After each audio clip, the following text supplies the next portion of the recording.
All right, welcome back. So hopefully you guys stay nice and warm during the rains, but we're back at in-person class. As I said, the class will be in person unless otherwise, noted, right? So all of the classes will be in person.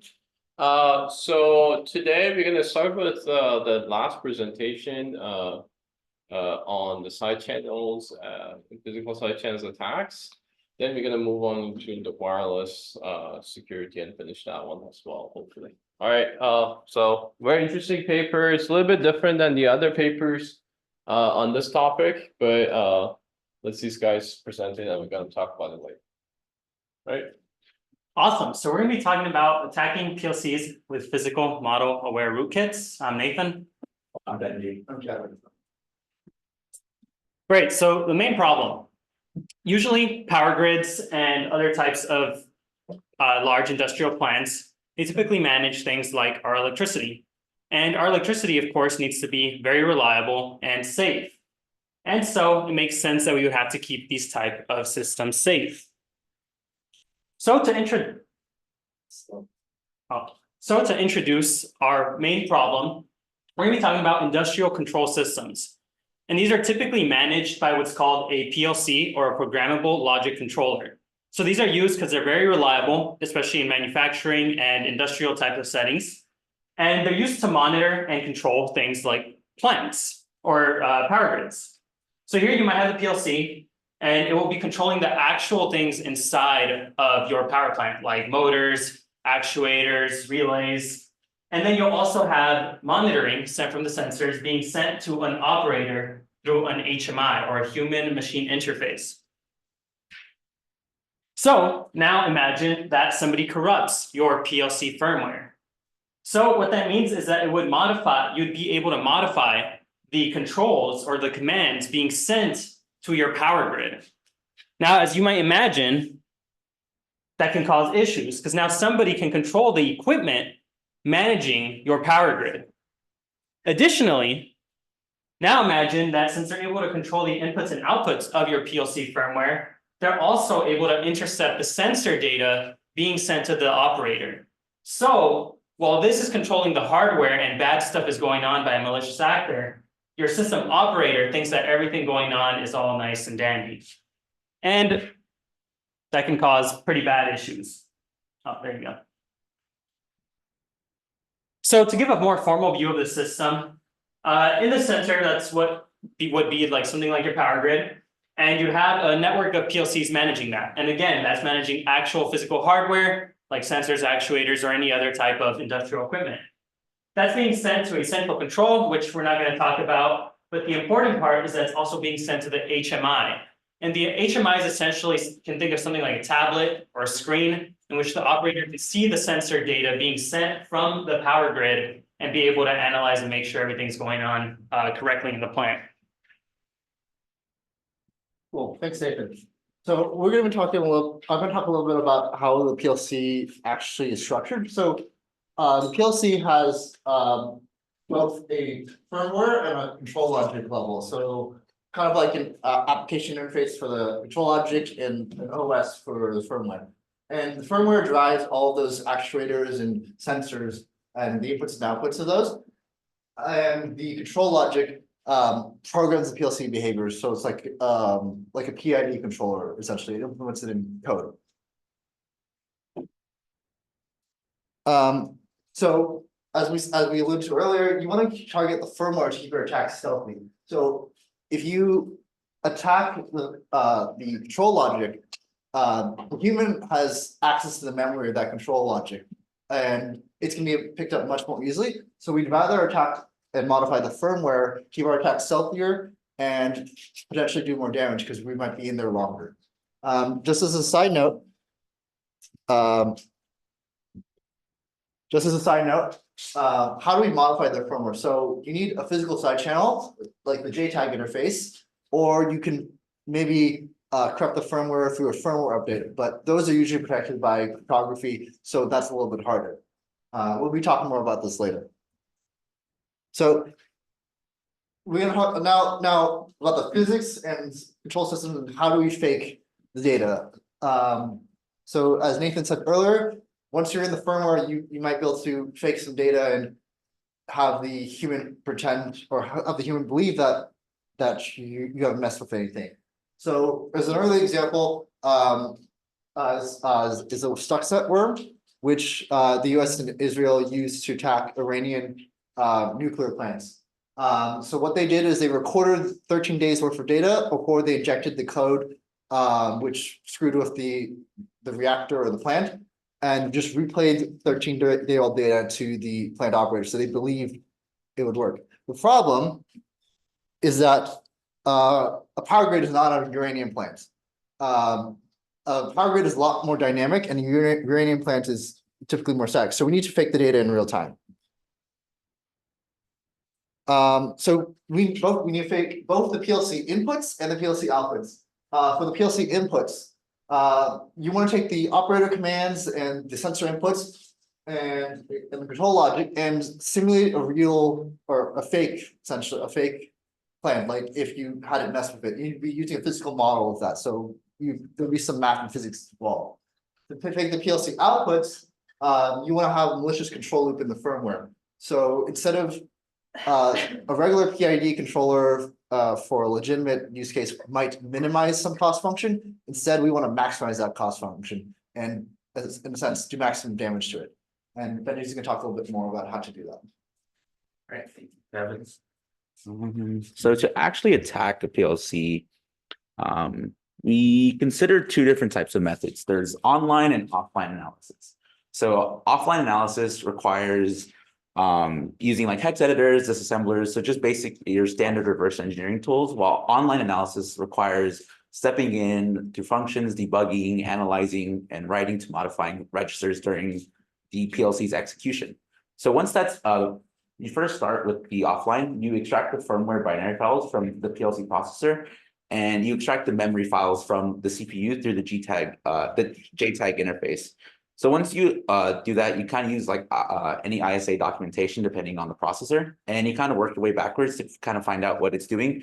In this specific case, they found the NVID controller, which allowed them to know where it boots and starts after a reset. So this allowed them to kind of step through, find out all the functionality and all the core loops, as long as all the functions that were in the SRAM and the ROM. And then after that, they use these, these functions and controls flows to understand what's outputting and inputting to these GPIO pins, and they're able to discover which values they need to, interpret and fake. So after those two steps are done, we are then able to modify these subroutines that change these values in order to send out either fake values or to take out the values, manipulate them as needed, either output the fake values for the actual power plant so it causes damage, as well as sending out the fake sensor data to the operators. So another thing to consider is our attack methods. So the paper believes that the built-in remote updating functionality of the PLCs is most likely the best method to attack, but in reality, these are protected by cryptographic means. So the firmware updates are delivered with a certificate to the X.509 standard, along with a 1024 RSA standard, along with the binary file being hashed with SHA-1. So along with this, it makes it very impossible to attack without actually having an interface with the JTAG. So the only other ways they can attack besides getting access to the JTAG is through finding a pre-image hash collision of the binary file or factorizing the public key, which could be possible with quantum computing and the rise in that. But for now, 1024-bit RSA is a little bit is not factorizable at the moment. And then, so the actual attacks, they consider two different types of attacks. So they use a steady state. So basically what that involved was using a circuit breaker. They would trigger it off and on. So this would allow the phase and the frequency. For US systems, it's about 60 hertz. So this change in the circuit breaker would allow the phase, the frequency and the voltage to kind of shift and exceed the safety limits of the actual power system. So for this first attack, the system withstood the attack, but they were still able to demonstrate them sending fake sensor data to the operators. Then the second type of attack implemented a optimal flow control algorithm. So basically, it's an internationally used standard algorithm for power control systems. So they are able to replicate this algorithm while keeping three key modifications. So first, they removed the safety standard and the safety limits in the algorithm. The second one is they changed the cost minimization function to a maximization function, which allowed for maximum destructive impact. And the third one is they added these stealthy conditions to limit the amount of not to limit, but they added noise so that the operators could not detect anything going on with the current system. And then in our conclusion, we found that injecting code into firmware using the JTAG interface is a very powerful physical side channel. And it's very dangerous and very hard to detect in this paper if they're manipulating the sensor data and sending it back to the operator. So there are some basic prevention methods. First is limiting access to the JTAG. If you have no access to this, you can't necessarily read anything that's coming on from the chip. And then preventing firmware updates. If you're creating firmware and you make sure that you're not rolling out bad firmware, checking for bugs, making sure you don't need to update it as often, this can help prevent these issues. And there is some system mitigation measures that have been tested. There's remote attestation, which can securely verify the software. There's secure boot to ensure that the software being loaded is known and trustworthy. And there's a bump in the wire device between the sensor and the PLC, which kind of allows like a two-way monitoring that the values coming in and out are actually valid and they can verify that. And then we have some discussion questions. What are some security measures that can be implemented to prevent these types of attacks besides these basic interventions that are already known? And then are there any other attacks that can be done that are non-physical? The main focus on this paper was physically destroying or disrupting physical power plants. And then kind of taken away from the scope of the paper, where can these attacks be applied? Who are the potential attackers? I guess to kind of lead that for the first part, they did find some attacks that are from networks. So for I don't know if I'm saying it correctly, but the Simons PLC, they had issues with their communication protocols, which led to replay attacks, which allowed them to access the remote access. And then there's been some other firmware vulnerabilities, usually through just some code injection or some deep denial of service attacks. But these weren't as the focus as the paper, which focused on first being as destructive to the physical power plant as they can and faking sensor data to the operators. And yeah, to conclude, that's our presentation. Thank you. Questions? Yeah, this is kind of like a less traditional sense of side channels. It's more of using physics to actually kind of attacking the systems, right? So like the main point of this paper is if you really know physics of your device, you could actually use that to do beyond just like looking at the signals and trying to extract, let's say, cryptography keys, but actually like launching a powerful attacks that goes all the way to the top of the system. So it's very neat in that sense. Yeah, and then Siemens. Yeah. That's the name of the PLC. And PLCs in general actually very, very common and very important component of many systems. So like most of the industrial systems, robotic, lab, industrial factories, oil and gas pipelines, critical infrastructure, they're all mostly controlled by some form of a PLC. So if someone can successfully attack PLCs, essentially can, control many, many important things. All right, thank you guys. Thank you.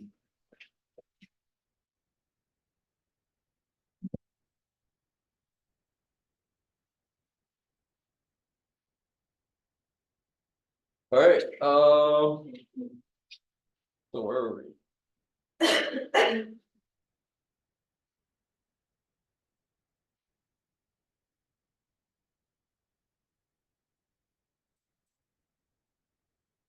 All right, so share website.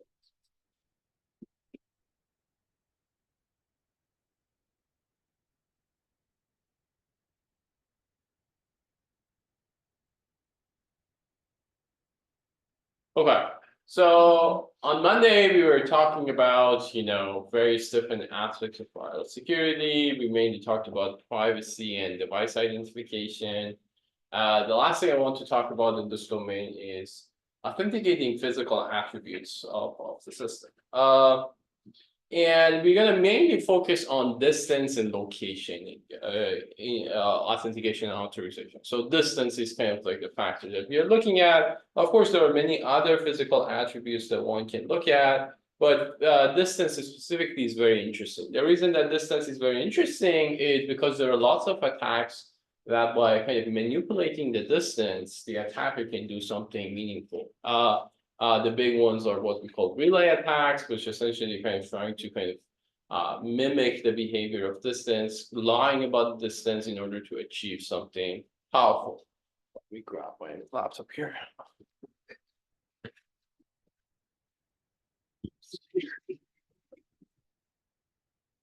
So the details of the relay attack is going to be discussed next week by one of the groups. But generally, to kind of like give you an idea, the relay attacks is this kind of attacks that you don't necessarily replicate the kind of the transmitter or the receiver, but you just find a way to kind of move the signal from the transmitter side to the receiver side. This could be attacking, for example, something like a credit card, which has like, near field communication module, or it could be like a car key in order to unlock a car or start a car or start an engine and stuff like that. And the problem with this is basically the attacker can lie about the proximity, right? So to fix this issue of false proximity, we need to have some proof, have some method to prove the proximity is actually indeed equal to the physical distance of the device. In other words, if the device that we're trying to prove that is close is not physically close, then it should not be able to lie about it, right? So we kind of will try to kind of tie some physical attributes here, which is the actual distance, into some protocols such that if the device is indeed far away, it cannot really lie about its distance, okay? So what do we do exactly? So we're going to use the notion of physics when we're talking about physical signals, okay? We're going to basically look into two main things. One is, the strength of the signal is a function of distance. So as the device is further away or closer by, its strength will change, and this strength could be just the amplitude of the signal, or it could be the phase of the signal, right? So both phase and amplitude is a function of distance. So we can actually kind of try to use those physical attributes in order to find something about the distance, okay?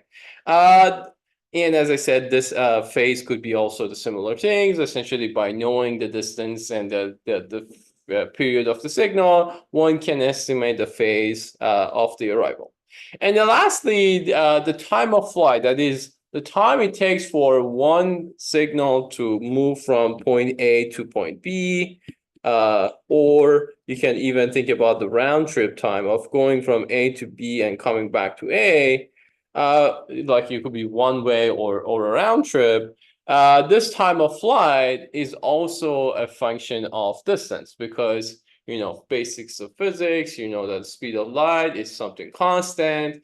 As a result, the time it takes for a signal to go and back is a function of the speed of light times the distance, and speed of light divided by distance. So if you measure time, you kind of get the distance, right?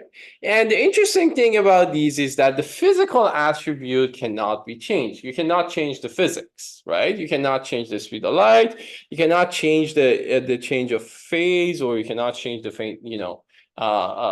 amplitude of the signal, unless you find some creative ways of changing this. But essentially, we're going to reduce this problem into some known physics phenomena, and then saying that, okay, if that's true, then this is going to be true, and then that's how we're going to build the security out of it. Okay. So So based on this, of course, we need to come up with a scenario. We need to come up with a protocol to kind of fix this issue. And the first step in coming up with any protocol is what are the attacker's capability, what the attacker can do, and how should we prevent the attacker of doing those things, right?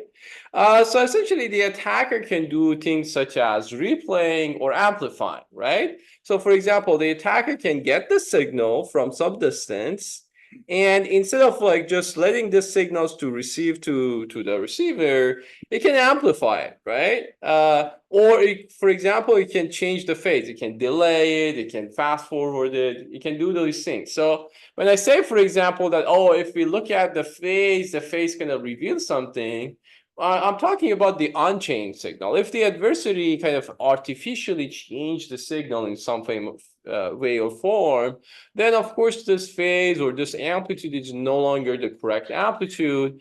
Hence, whatever we build is not going to work because the adversary can always manipulate these things, okay? So we should build something that is very hard to manipulate. Otherwise, the attacker can easily manipulate this and force us to think that this is indeed true.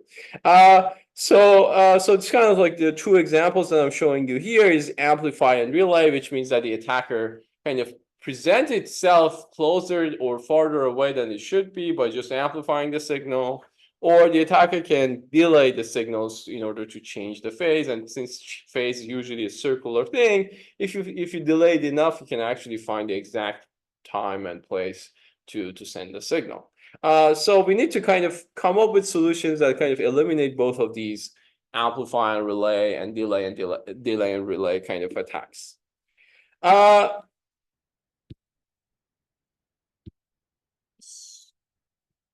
work.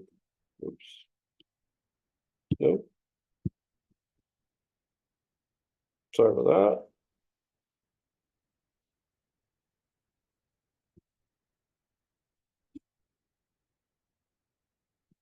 All right.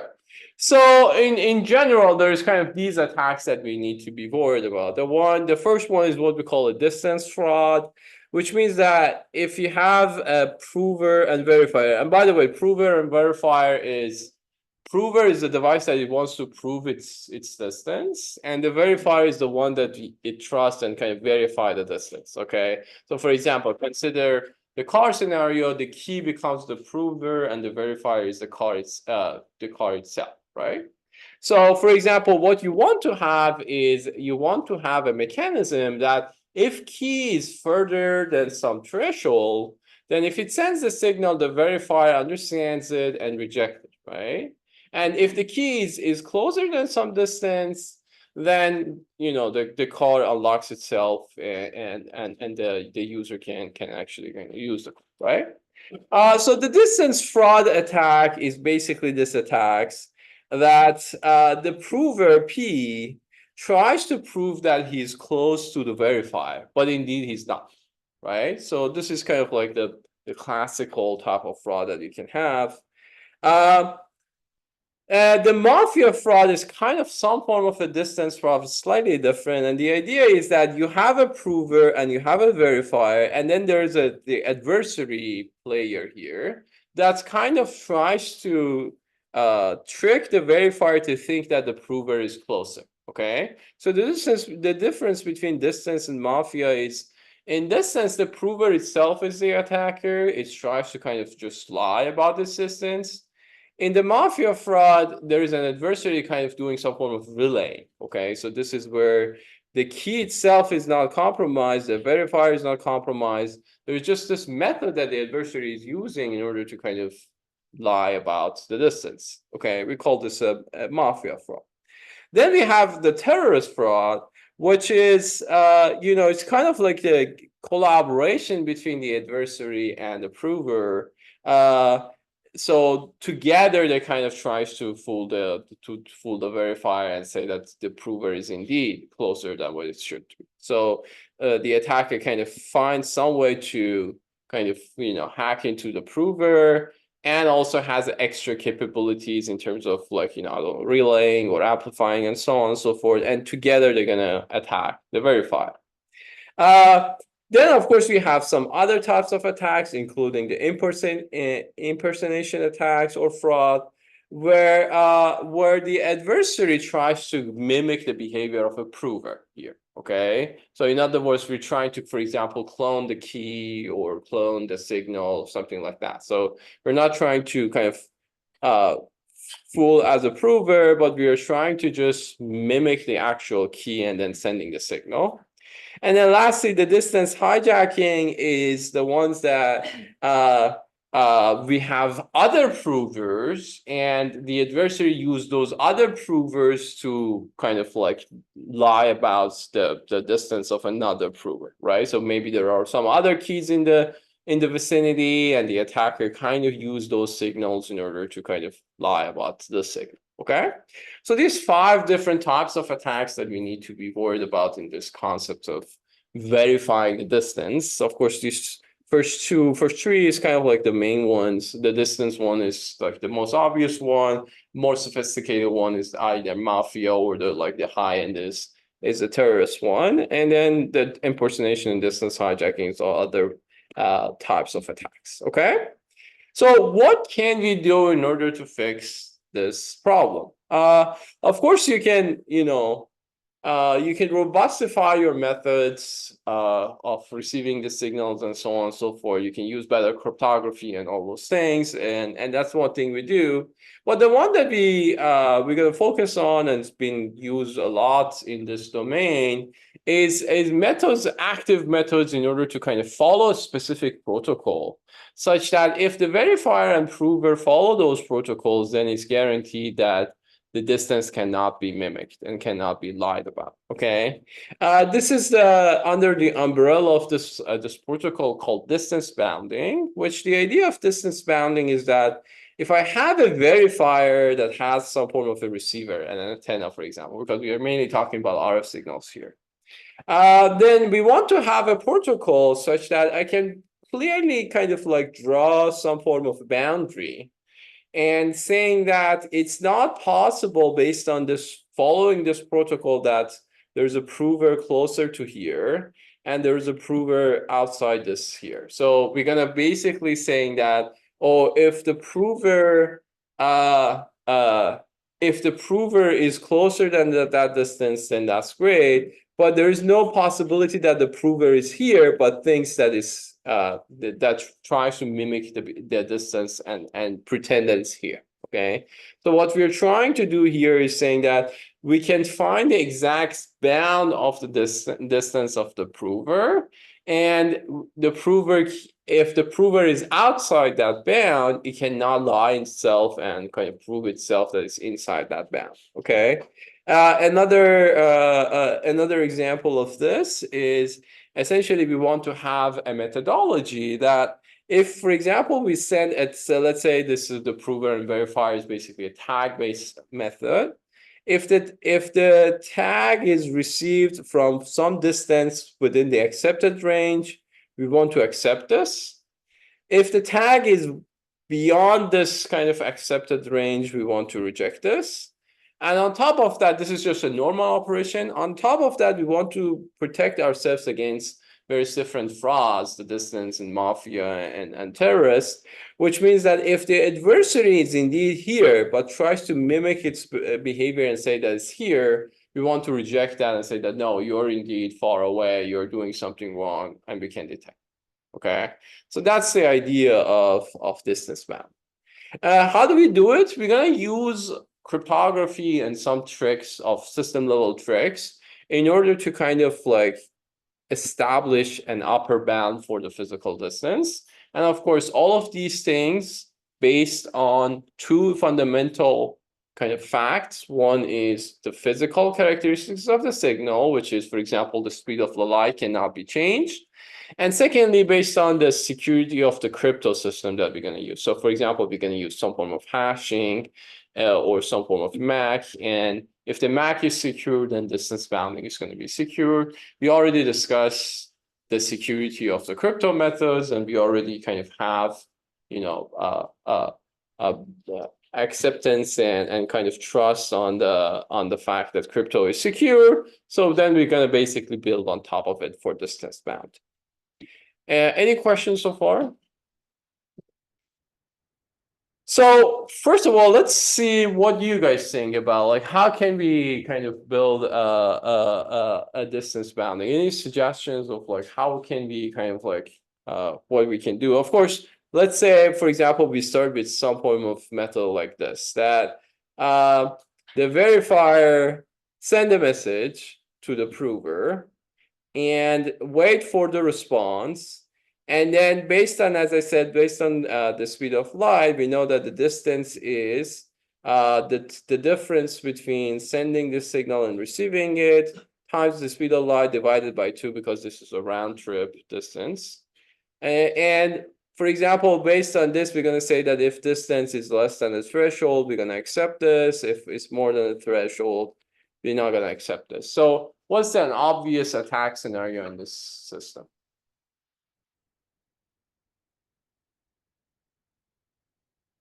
Yeah. Prover responds yes, or attacker responds yes, even though there's no prover available. Yeah, so the attacker can respond yes, and can intercept this somewhere in between and send it without it. I mean, the prover is always there. It's just we want to lie about this distance, okay? So we're not, I mean, you can, for example, have, if you go back to this, you can have the impersonation fraud, right? But for now, let's focus on these 3 cases that we have the distance fraud, or the mafia fraud, or the terrorist fraud. So in other words, we're trying to, there is a prover, we're just trying to kind of like lie about statistics, okay? So in this case, as I said, one example is that, for example, assume that the adversary sits in between. So doing some form of a man in the middle. Before the signal even sent to the prover, the adversary can intercept the signal and send yes in between, right? So the distance can be actually be lied because of the distance that we have here, right? So the adversary can be closer and then send this response, and then that will break the system, right? So what do you think we can do instead?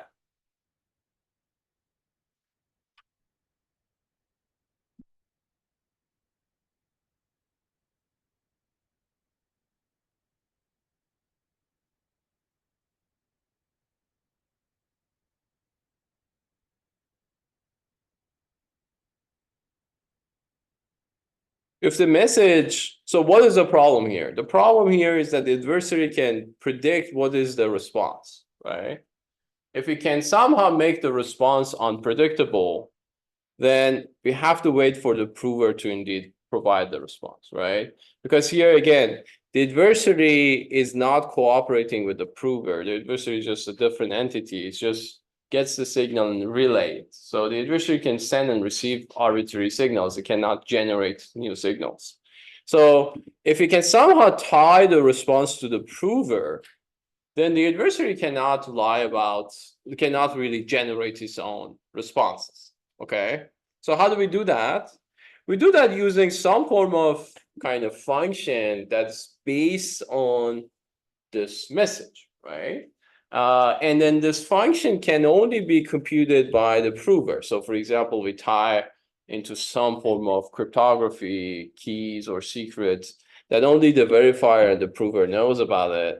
And then if we make the response some function of this message that only known by the verifier and the prover, then the adversary cannot really lie about this, cannot intercept this, and I cannot lie about this, okay? There are multiple different problems with this. The first one is, of course, you will have things such as replay attacks, which means that, yes, the first time I'm going to do this, and then I'm going to get the response, and the adversary cannot do anything about it. Well, what about the second time? What about the third time? What about the fourth time? To fix that, we usually need to create kind of like use the nonce idea here as well, right? So every time that we send a challenge, we send a fresh challenge. So we never rely on the same challenge multiple times. We always send a new challenge. And if you make sure that this challenge is kind of like, not repeated and new each time, then this response would be unique each time. So we are good to go, at least for now. okay? But there are a whole bunch of other challenges that we need to do.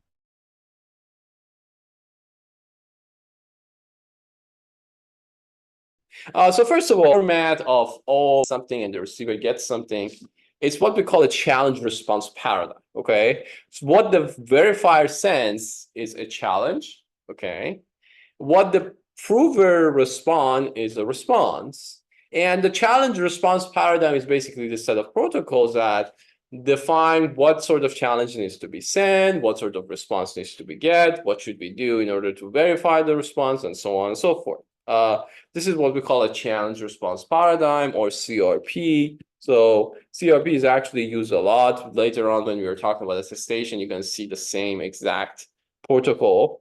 And we usually use some form of cryptography to provide the input and provide the output. The reason for this, of course, is that the secret needs to be shared between the adversary, needs to be shared between the prover and the verifier. We're going to use things such as, message authentication codes, decryption, and digital signatures for this. And of course, the security of this relies on the cryptography protocol itself and the fact that the secret is shared between the prover and the verifier. If the adversary gets their hands to the secret, then the system is no longer secure, similar to the cryptography, right? So this works great, okay? But there's one big issue in this system, okay?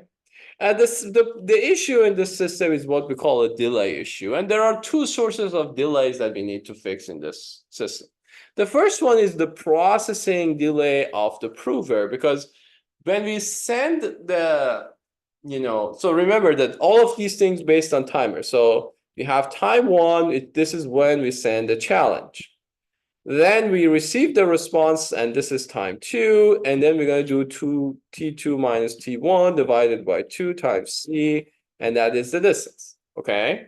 So this difference between these two times is really what we are relying on here, right? And using cryptography, we can make sure that the adversary cannot intercept and send things in between. That's great, but there is two other issues that this system has. One issue is the fact that in order to generate this response, okay, from here to here, some processing time is needed because, for example, the adversary needs to compute some hash or some MAC. There needs to be some form of computation happening, and that requires some time. It's not zero. So that's one. The second problem is the network delay or the communication delay, both from the verifier to prover and from the prover to the verifier. And if this is a constant number, you can deal with it. But if you're talking about like an actual complex network, a multi-hop network, and so on and so forth, then this delay is also changing and time variant, right? So it's not we cannot really expect what that delay is, and it might change over time. So there will be a non-deterministic amount of delay that is adding to this T2 minus T1, and that could be a big problem. Why?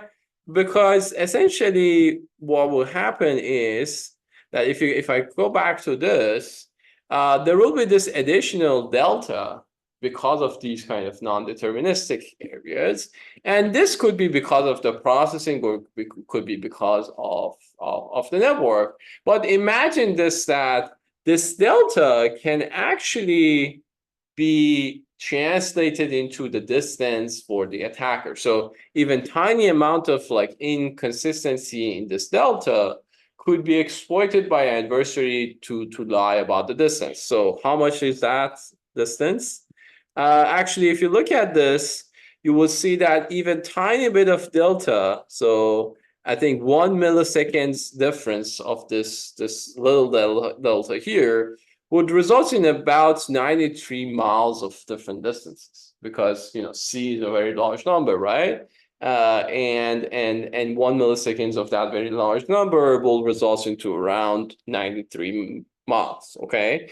In other words, if we don't know how much this is, and we say that, you need to tolerate about 1 millisecond of difference. In other words, I can say that, there's 1 millisecond plus or minus whatever time that I receive. Then this gives around 93 miles more distance to the adversary. So the adversary can be anywhere within that 93 and still pass the test because we need to tolerate that 1 millisecond of randomness. Okay. And this is a big problem because we cannot really kind of deal with that. We cannot accept the fact that something is this inaccurate. It's not like 1 meter or 2 meters. We're talking about miles of difference, right? So how do we fix this? There are many different solutions for this. The ones that's kind of like the very old and classic is this branch-chain protocol. So the idea of this branch-chain protocol is basically this, is that, you know, there is a prover and there's a verifier. They can use either the symmetric key or an asymmetric key. Then what we're going to do is that we're going to create kind of bunch of different messages, okay? And we're going to send these messages over and over again, okay?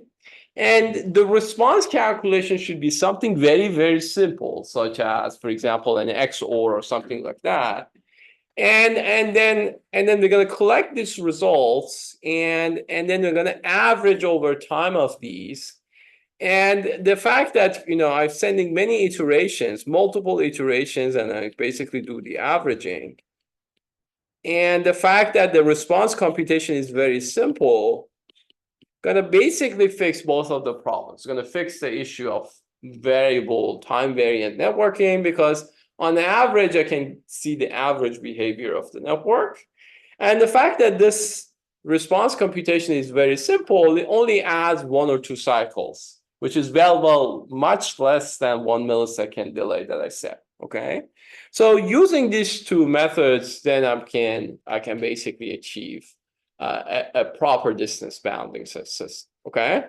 There are a little bit more details here, but let me go through it one like step by step. So usually kind of the process starts with kind of like the prover picking some random variable or message M. It sends this message to the verifier. Verifier knows what this message is. Then the verifier going to start picking CIs. Think about CIs as kind of vector of some random numbers. Then it's going to start the clock and then kind of repeatedly going to send the CIs one by one. The prover basically going to compute the XOR of the CI with the message, with the MI. So usually the message itself is also a vector. So each corresponding part of the message will be XORed with the corresponding challenge. And then it's going to send the response. And once this process is ended for all the I's, the verifier going to stop the clock, going to check the timers and check the response. Here, the verifier knows M's and CI's, so we basically can see whether those responses has been computed correctly. And additional things that needs to be done is, in order to show that this response is indeed sent by the prover, instead of every time kind of signing this response, the response signature could be done at the end. So after the timer is stopped, then you can actually do the signature, because you already know which responses you have created. Then now you can actually sign them. You send the sign, and the verifier knows the response, knows the time, check the signature. If all 3 are kind of there, then the adversary knows, sorry, the verifier knows that this is indeed the correct protocol. Okay, and this is basically going to be the basis of a simple distance bounding. The nice thing about this is kind of 2 main observations here. One is that this is a very simple, way of computing the challenge. Computing the response. And the second is that you probably want to do it repeatedly, such that you do some form of averaging behavior rather than just doing it once, because doing it once is very reliant on the network characteristics of your system. Okay.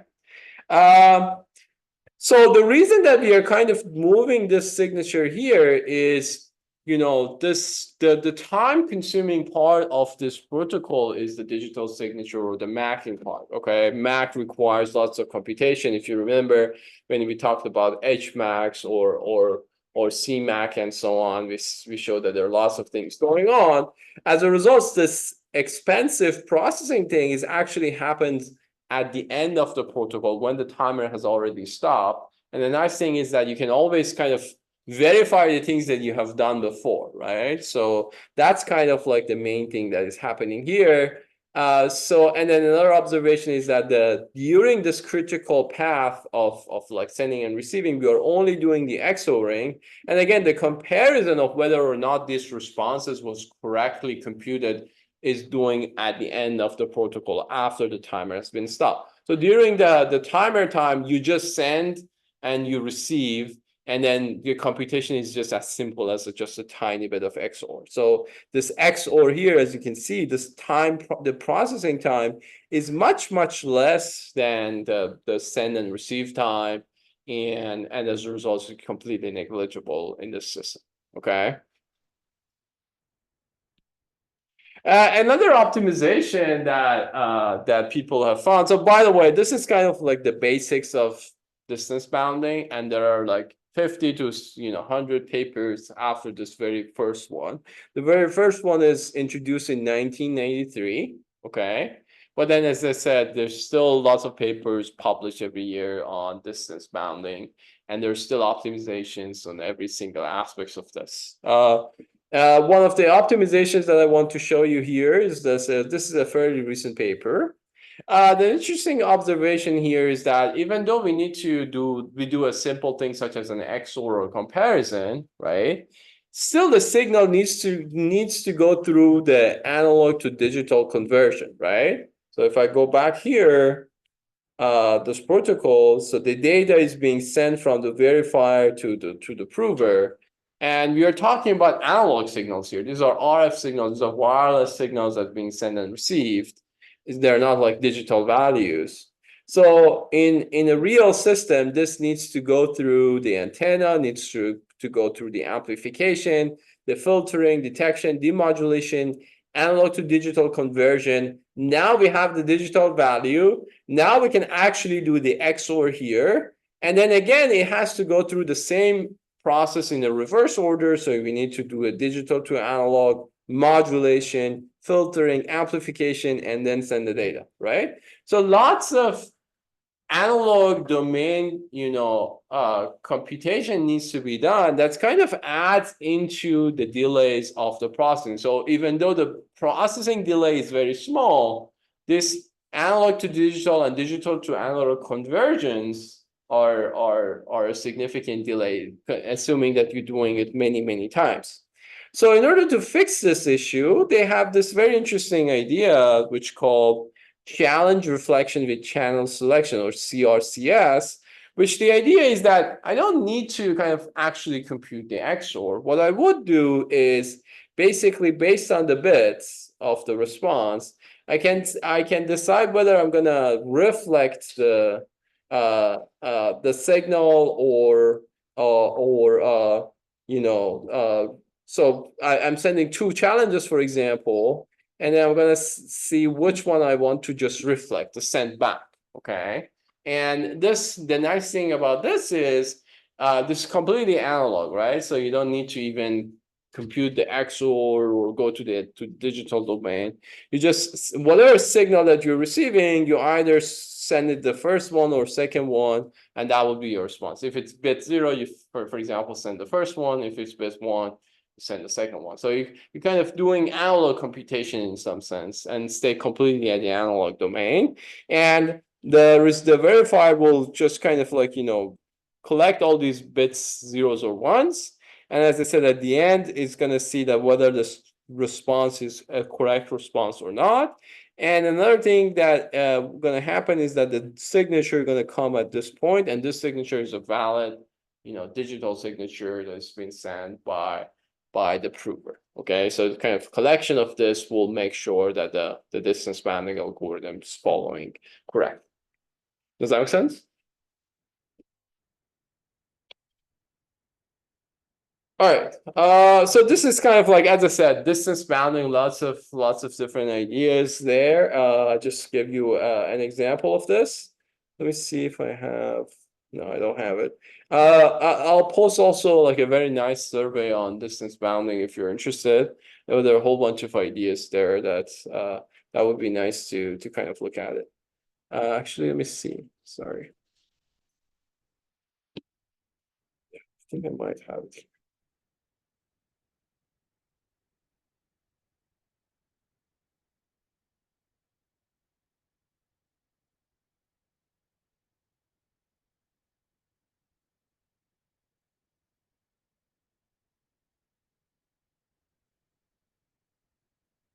Let's talk about these. Yeah, so these are the observations. Let's talk about this. Yeah. Yeah. So essentially, combination of averaging, simple operation, basic cryptography. We kind of fixed the issue of distance bounding for communication, network communication and computation delays. There's also other problems in the systems. For example, there's the problem of what if the adversary can predict the challenge and as a result can pre-compute the response and send that. Because so far what we said is there is a challenge and there is a response, and we're going to make sure that the response is done by the prover and nobody else, right? But if somehow I can, like, if I do like things simple as, XORing, if I can somehow predict this challenge and pre-compute that challenge, then I can do various different things. So of course, this is the normal model that the challenge is being sent, some computation, the response is going to be responded. We can have things such as early timing or very early timing, which we pre-compute some of the challenge, and then the moment that the challenges are sent, then we send the response, and then basically kind of we lie about the distance because now the distance is much shorter. We can also go very crazy and kind of predict the challenge even before the challenge itself has been created and send this and then be very, very, very pretend to be very, very close to the system. Okay. So basically the fundamental challenge here is, can the adversary predict what the challenge is? And can the adversary kind of, compute the response for this? As I said, there are a whole bunch of works in this domain. I definitely recommend you to take a look at this survey here. That kind of like talk about these problems, additional problems, talk about the defenses and so on and so forth. I'm not gonna go through the kind of the solutions for those, but if you're interested, go and take a look at this. All right. So to summarize, kind of like the idea of wireless systems and wireless security, there are a whole bunch of things that you can consider. For example, looking at a medical system as an example. What we're going to have is kind of a bunch of different devices, various different protocols, various different devices that receives these protocols, and then usually this is sent to some form of a centralized server and cloud. And kind of what I tried to show you in this module was there are a whole bunch of attacks that can happen. Of course, there are traditional attacks because of the way that these devices communicate to each other at the network layer, at the protocol level, at the crypto level. And then, of course, you can have things such as side channels and all for here. But the additional problems that we need to be worried about is things such as behavior monitoring, device fingerprinting, device monitoring and stuff like that. That's also additional challenges that we have in these IoT systems. And then, of course, we need to also kind of rely on like physical characteristics and physical authentications of the device. And this is an additional problems that we need to be worried about. Yeah, take a look at this. This is also a nice kind of summary of various different attacks that can happen at many, many different layers of such a system. So take a look at this in your free time. All right. So that's the end of this module. Let's have a quick break and then I'm going to start a new one. So let's continue.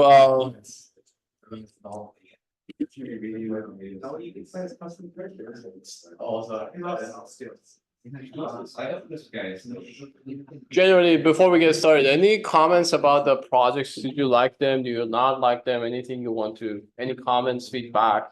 You would change anything, you'd suggest anything? Show how many of you like it so far. Are you talking about the lab CA? Yeah, CA 1 and 2. It's good. Okay. So you want more? How much time did you spend on first project? More than 5 hours? Who would spend more than 5 hours on the first one? Okay, 10 hours? 10 hours kind of, okay. What about 2? What about 2? 0? Oh. Anybody more than 5 hours on 2? Okay. 10 hours? 7 hours. Did you submit it finally or? No, I thought I solved it for the second part, and I just clicked the default password, and then I plugged any other password, and it just like didn't. It doesn't work? Is it like it produced something or is it, Yeah, I because just- sometimes it just might be a bug. Tell, like when I do the timings, Uh-huh. I tell like the time is statistically like different from the other ones. I see. keep guessing, I keep saying something that's like slightly different because of the noise, because I'm averaging it. Mm-hmm. Like, I don't know what test to use to tell if it's like different time than the median of the other. I see. Yeah, feel free to ask more questions on CampusWire and others, please jump in. Another thing I want to say is that don't forget to upload your slides on the folder that I shared. So groups that presented this week, I think most of you are missing, their slides are missing. So upload it there. I reposted on CampusWire today as well. All right. So let's start talking about a new topic called malware. So far we kind of discussed things about some form of interaction, and this interaction is malicious, right? Back in the day, if you remember, I told you about we have this kind of system that we kind of boots it into some good known state, right? So we introduced the idea of secure boot, and then we say that, okay, we're going to pass the control to the operating system, and then things are good at that moment. And then we said that essentially the problem is going to start when we are interacting with the physical world. And the main thing that we focused was sensing. And we said that essentially sensing, the big problem with sensing is that since the physical environment is not controlled by us, anything that can happen in this physical environment, and then we show you numerous different examples of how things can go wrong, right? So we change, we shoot a laser, we change the temperature, we change, the acoustics and play sound and fool the MEMS sensors and so on and so forth, many different ones. And then you can use very fancy machine learning in order to kind of fake the audio and all those things. Then we said that essentially another thing that you can do is that creating some form of faults to the system itself, right? So that was like another one. You change the voltage, you play with the frequency and all those things. And we said that this is not just one way of thinking about this. Another way of thinking about this is that your computer itself is also sending signals to the outside world, and that could be also a big problem. And we spent some time talking about various different side channels and showing that how side channels can be also a big deal because it can reveal secrets about your system. Then finally, we talked about kind of the communication channel between devices and said that this channel is also very susceptible to various different attacks. And again, when it interacts with the physical world, there are a whole bunch of issues such as the problem of physical attributes can be lied. My behavior can be kind of snooped. Oops. Yeah, sorry about that.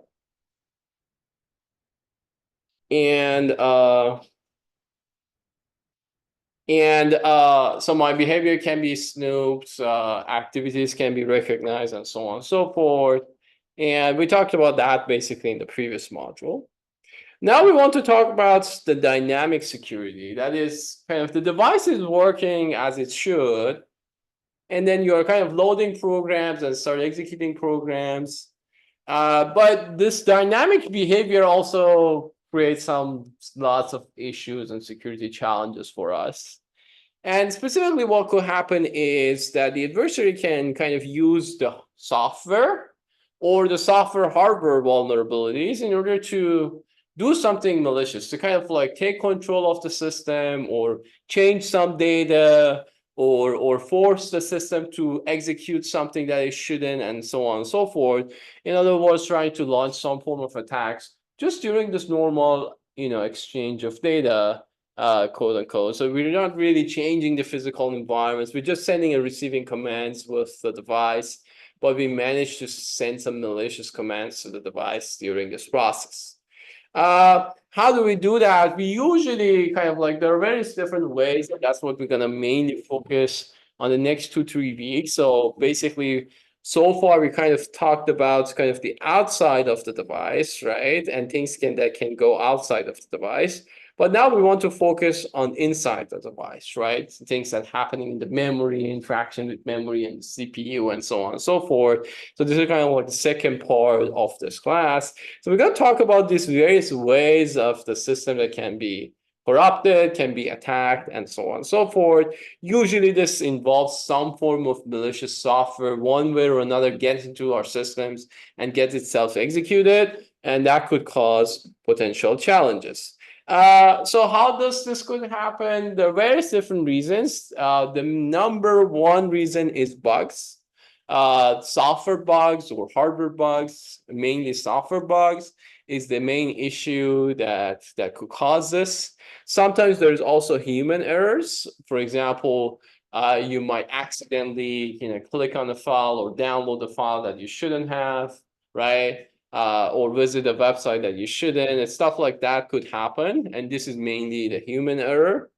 And then once we kind of these bugs is being exploited, either a file can be downloaded, a malicious file can be downloaded into your system, or this bugs could be exploited to some form of inject some code on the fly dynamically into your design. Or even, as we're going to kind of like talk about, things can kind of being reused and semi-automatically executed on your system. So various ways of the attacker can kind of like exploit this and attack your system. And as I said, the interesting thing is not necessarily you need to download anything in order to kind of cause an issue to your system. Many of the attacks is what we call quote unquote fileless attacks, that they reuse the files exist in your system, or they inject things on the fly to your system. So that's quite interesting. And as I said, the details of like how the reusing could work, I'm going to discuss it next time. So generally, all of these attacks goes under the umbrella of memory corruption. Essentially, in order to corrupt your system, the attacker needs to somehow corrupt the memory. That's because that's where the programs or stored data is stored. The attacker wants to corrupt that, change that in some format or shape, that doing something malicious. It's not just changing the code. Sometimes you just flip one bit of data and things are going to be corrupted as well, right? So we're going to talk about the objectives, different types, and how, and so on and so forth, for the next few lectures in this class. And as I said, this is generally this quote unquote war in the memory kind of things. It's an endless war. It's one of the traditional problems in security, one of those that is actually much better known and much more well known, has been spent a lot of time in security domain, but one of the hardest problems, and actually one of the most significant problems, because the adversary does not really need any sort of sophisticated equipment, does not need to know much about the physical attributes and stuff like that. Just normal communication with the device, and then you can attack it. So in terms of impact, usually attacks that does memory corruption has always have the highest impact in terms of the severeness of the attack. So if you're familiar with like these SVEs and SWEs, typically these are like SVEs, those top rank SVEs are those that are some form of memory corruption based, because they're easily kind of like, the attacker can easily launch them. So what are the goals of the attacker in this scenario? The same thing that happens for many other attacks that we already discussed: confidentiality, integrity, and availability. This is just yet another way of attacking the system. So we're going to first talk about like types of malware that the attacker can inject into our system.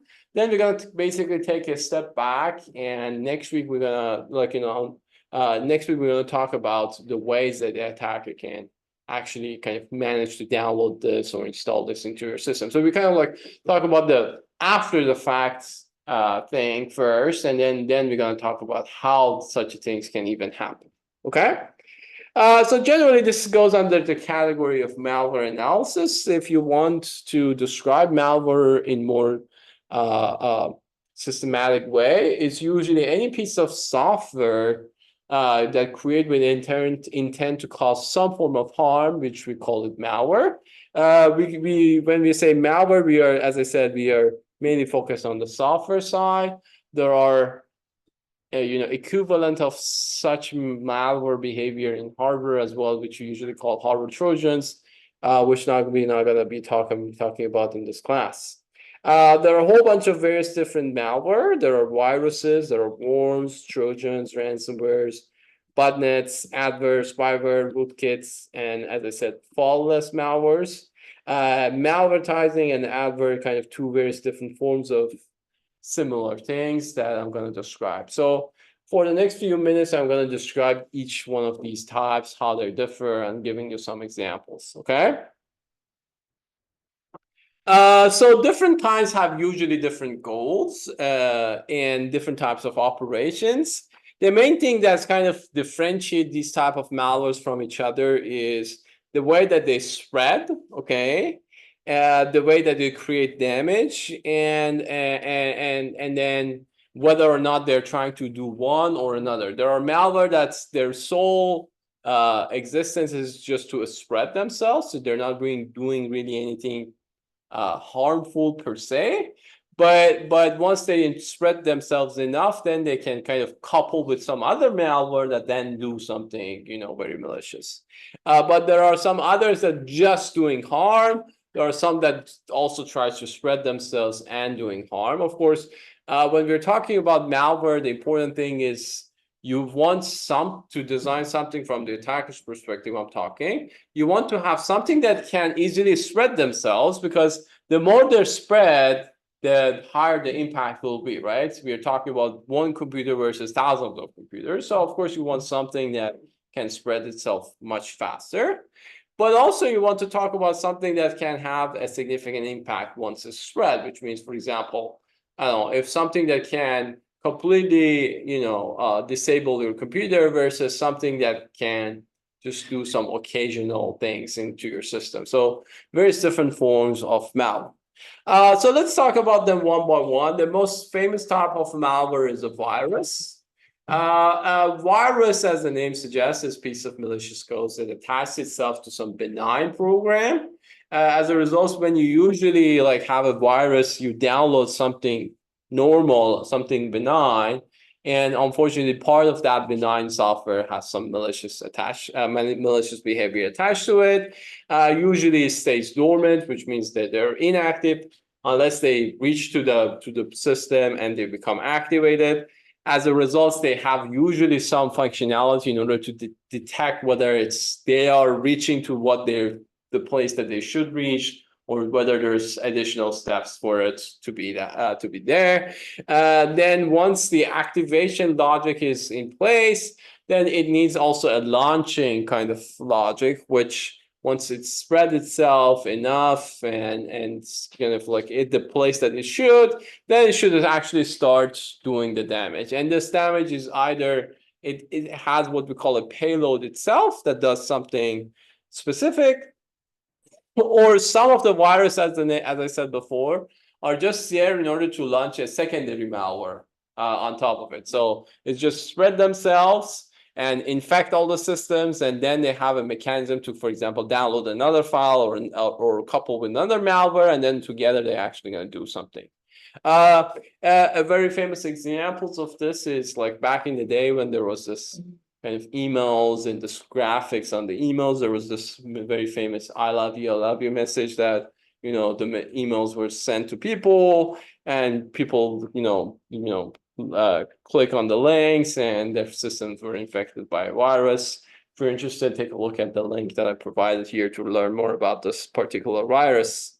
Second group of malware is called worms. The difference between worms and viruses is that worms are usually automatically tries to kind of spread themselves, so to act like a worm, of course, and they're trying to be independent of the host because in order to make them kind of like, their spreading factor and make the spreading much easier, they need to be kind of independent of the device that they're attacking. So, for example, you may want to have a worm that is kind of independent from the operating system that is trying to infect and so on and so forth. Okay. Worms may have different goals. For example, the worm itself could do something malicious, such as depleting the resources. But usually you have worms in order to launch a much wider attack. So you want to have a worm that kind of like infect the system. And then once you have enough number of worms on enough number of computers, then you can kind of like have a coordinated attack, which we usually call a denial of service, that you launch a distributed denial of service or DDoS that basically does something coordinatedly together and doing something malicious. Worms can also be used to modify files and so on and so forth. One of the big examples of worm is SQL Slammer. If those of you who have used SQL probably remember or know about this. Then we have Trojans.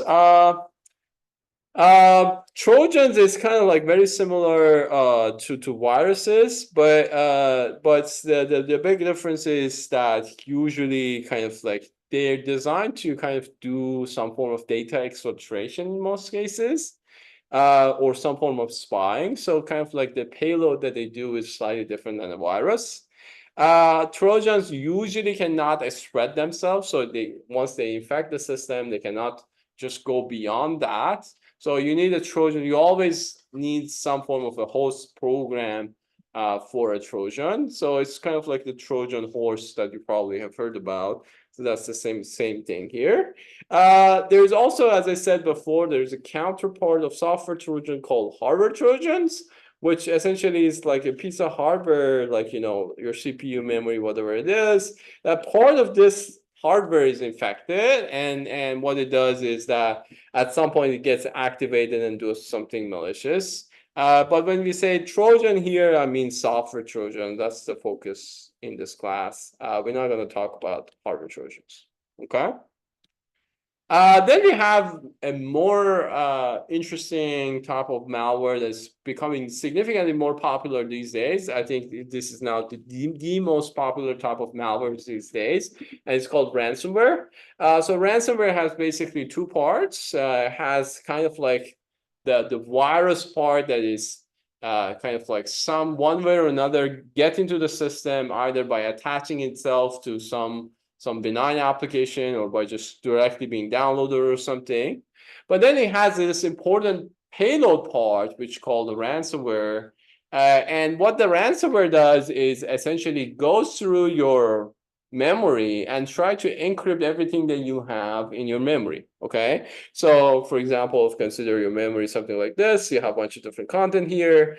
And then ransomware, basically what it does is that reads each line in your memory, encrypt it using some key, and then restore it back into that part of the memory. Okay. So essentially what it does is that encrypts the content of your memory. Okay. So it doesn't change any functionality, doesn't do anything extra. It just reads lines of memory, encrypt it, and put it back into the memory.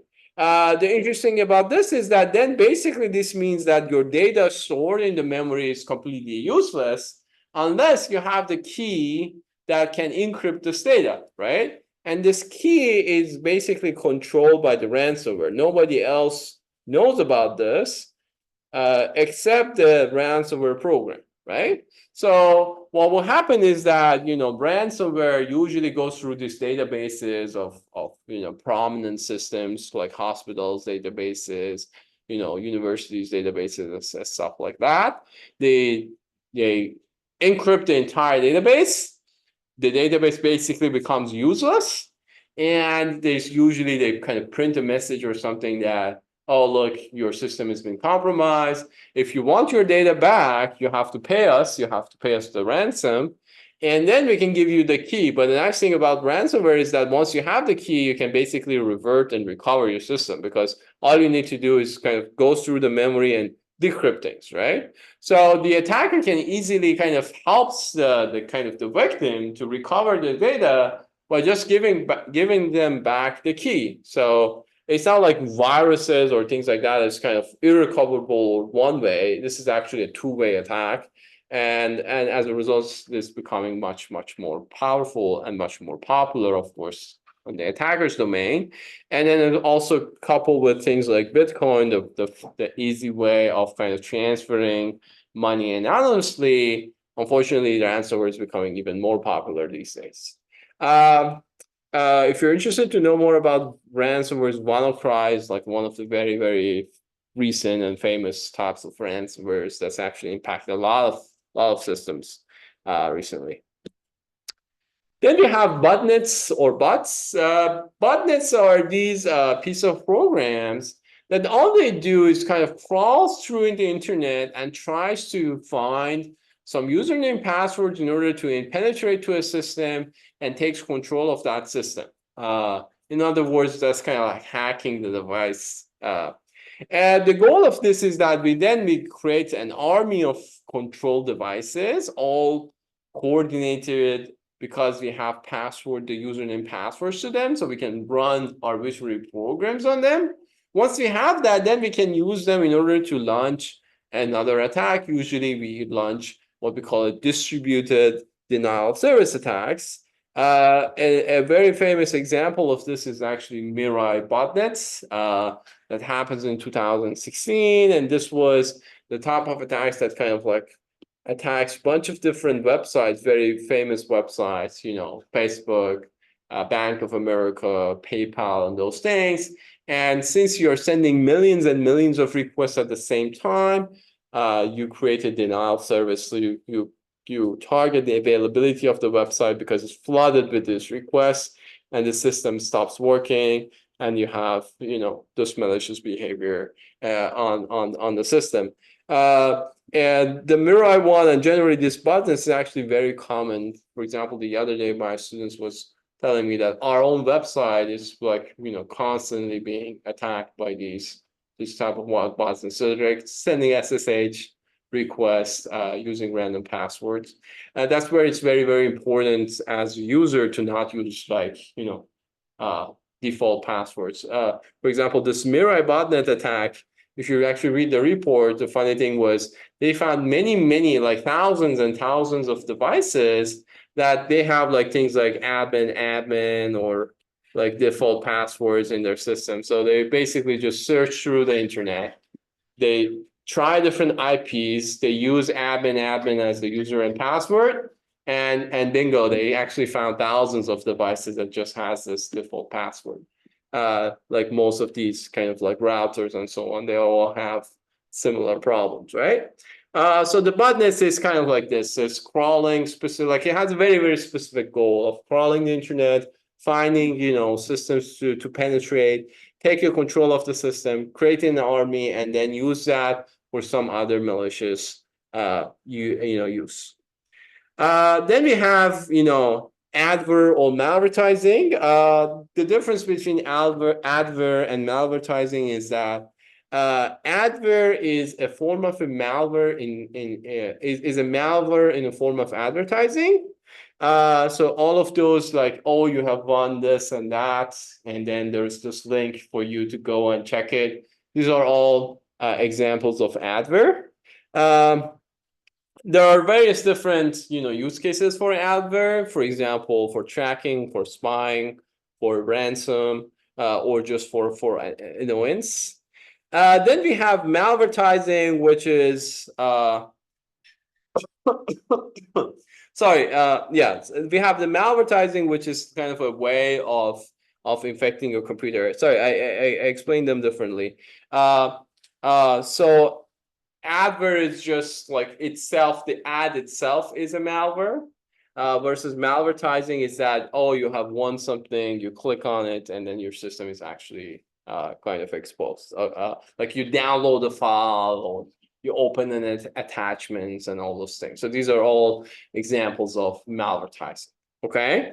Adware is like these things that kind of pops up into your browsers just for annoying. Some of these are benign or just there for annoyance, but some of them are actually doing something malicious. So for example, they spy on your location, they spy on your network traffic, and so on and so forth. So that's the difference between an adware and malvertising.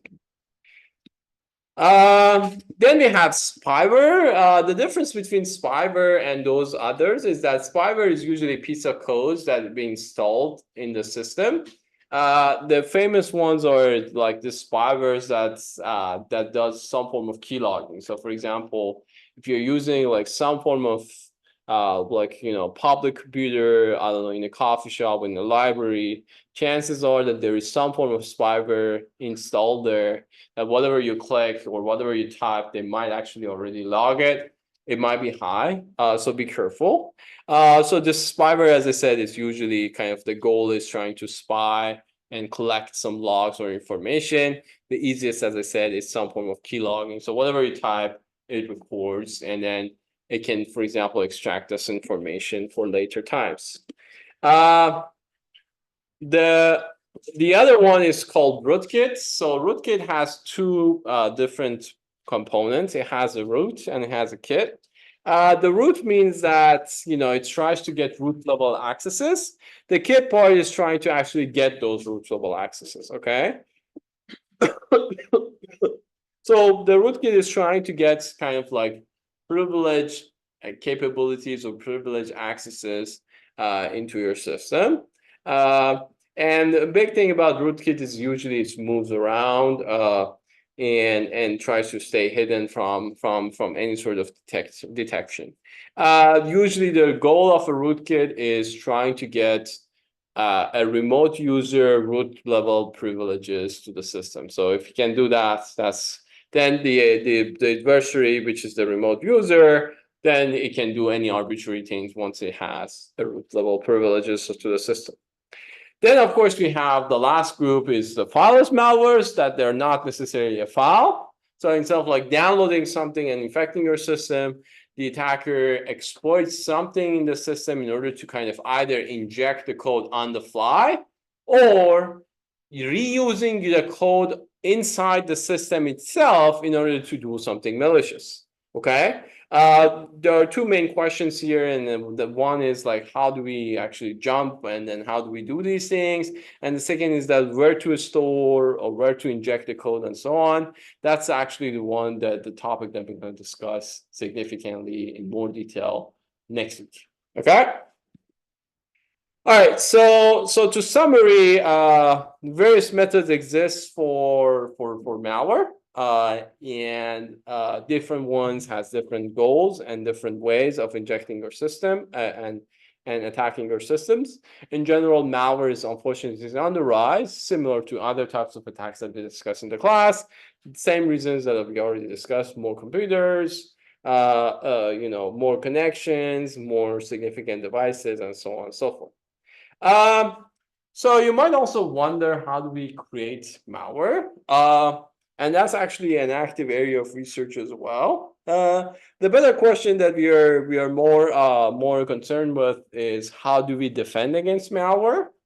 And generally, the detection and creation of malware is kind of two sides of the same coin. So kind of in order to understand how to defend better against malware, many people are actually researching on how to create malware.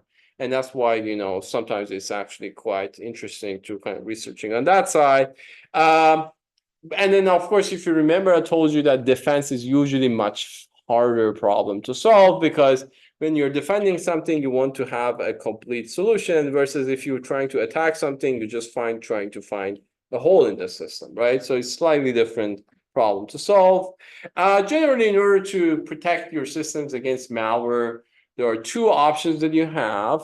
You either have to prevent your system from being infected by a malware, or you have to have a malware detection scenario or malware detection mechanism, such that if there is some potential malicious activities, you can quickly detect it and protect your systems against it. Okay. On the prevention side, various different things that you can do. Of course, best practices of not infecting your system. Don't download, malicious file. Don't click on the links. Don't, use, unsecure computers and so on and so forth. We can always like use better software mechanisms in order to protect our memory from installing these things. And of course, we usually use network protection. We use firewalls in order to protect our systems against malware. So many of these things can actually be protected at the network layer, not even going to our computers, right? On the detection side, there are two ways to detect a malware. One is static analysis. In other words, we just basically scan our memory, scan our network, we scan our binary in order to find known patterns. So if, for example, I know that I'm looking for a particular ransomware, I know exactly how that ransomware looked like in terms of the code. And what we're going to do is that I'm going to do a static analysis in my memory to see whether my memory is already infected with that type of malware or not. And I'm going to find that. This is typically how, this antiviruses basically works. So they kind of scan through your systems and find your malware. Addition to that are dynamic analysis methods. The problem with the static ones is that you need to know what you're looking for. You need to look for particular kind of known patterns. But the dynamic analysis is more of an anomaly detection. In other words, it's trying to see if there is some weird behavior that we haven't seen before, some other than normal behavior. And if we can find those, then we can basically label them as potential malicious behaviors and detect them. So usually the anomaly detection is an algorithm like this, okay? And by the way, this is something that, next week we're gonna have 2 examples, I think, when people are gonna describe this in their paper presentation. So we usually start with picking up some features. And again, we are going back to kind of, reducing this problem into some form of a signal processing machine learning problems, very similar to the way that we treated side channel signals, very similar way that we treated, fingerprinting or behavioral monitoring problem. So we're going to pick some features, and this time these features are the program features, right? Because we are trying to kind of look at the dynamic behavior of the program and try to see whether that program is malicious or not. Okay, so the features here are not physical signals. Here they are program features. Okay, then we're going to build what we call a reference model, and this is the normal behavior of the system. This is what we expect the system will do. Then we're going to dynamically monitor and then constantly compare the signals that we are receiving versus the reference signals that we have. Then we're going to use some form of distance metric to kind of measure the difference. And if we see enough difference between the reference model and the signal that we are seeing, we then potentially say that potentially this is a malware that we need to detect. Okay. So there are, yeah. I don't understand static analysis. So for static analysis, you're scanning the modalities to find known patterns. But how can you find the known patterns if it's static? Like when you say static, you mean this doesn't happen while. Yeah. So the idea is that, for example, if they have if inside the memory, or for example, if you give me a piece of binary, okay, and say that, oh, I want to download this. Is this a malicious file, or can I download this safely? Okay, what I can do is that I can try to look into that binary and see if I see some known patterns. So for example, I know that this particular binary might be vulnerable to ransomware, could be various different worms. So I have a database, a huge database of various different, malware that the system might have.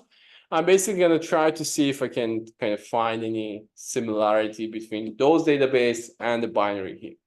Right. So for static analysis, you're scanning the bytecode of a file. Either the bytecode or the memory. Like for example, if you if you ever use any antiviruses, the way it works is that you scan your memory, like you run the test and then it actually goes through the memory and kind of scan your memory. It kind of tells you that whether your system is already infected or not. Okay, and then dynamic analysis is, Dynamic analysis is now when you're actually running the programs. So you don't know which applications you have executed, or you might run various different applications. You have no idea what they are. You're just trying to see if you see any sort of anomalous behavior during the runtime. I see, but how can you do like memory analysis in static analysis if you're not running the program? Because memory, you can just go through the memory and read files. You don't need to run programs, right? So in memory, usually you already store things into different parts, right? So for example, you know that your first program is stored here, your second program is stored here, and so on and so forth. So it's this, not RAM. Yeah, it's disk. Yeah, I mean, main memory when you were talking about that, yes. Your program memory in some sense. Okay.